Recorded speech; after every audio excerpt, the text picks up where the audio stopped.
Hello everyone, I am Dr. Sabari Rajan, consultant ENT surgeon, SKS Hospital, Salem. Let us see about cancers in ENT. Cancers in oral cavity forms one of the most common cancers in the country. That too, it is preventable, very much preventable, because the most common cause of cancers in oral cavity are tobacco and alcohol. That too, when they are combined with alcohol, the risk of getting cancer increases. Let us see when to approach an ENT doctor. When you are having any lump or unexplained swelling in the neck, or when you are having an ulcer in the oral cavity. When I say oral cavity, it means starting from the lips to inside till the tonsils.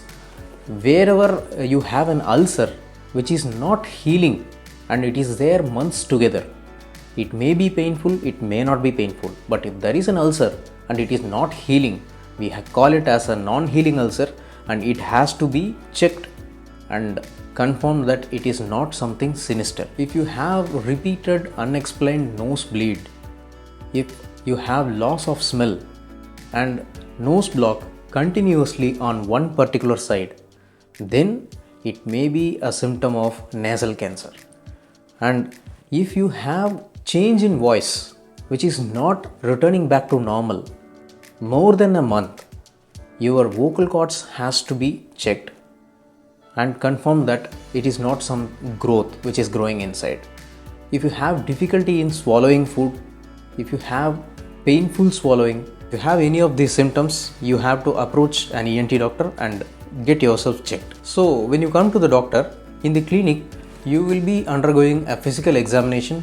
We will check where the lump is, where the ulcer is, and if you have any problem in nose or in throat, you may be asked to undergo an endoscopy in the nose and for the throat. And after that, if there is a suspicion of any growth of any cancer, then that particular area needs a biopsy. What is meant by biopsy?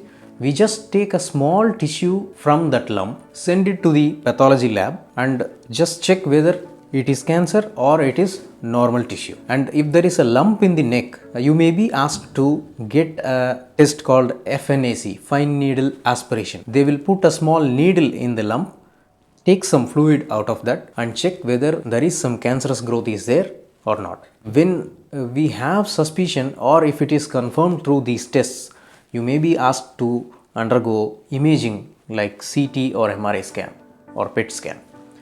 After that, about the treatment, there are various modalities of treatment for cancer and it is very advanced in this period of time. We have microscopic, endoscopic surgeries. Along with that, there may be a need for additional radiation or chemotherapy. Few patients will need only one modality of the treatment. Some will need combination of these three treatments. But the take-home message is, if you detect the cancer early and if you treat it timely, you can have a near normal life with less morbidity. So close the care gap, and every patient deserves the access to cancer care. I am Dr. Sabari Rajan. Take care of your health. Thank you.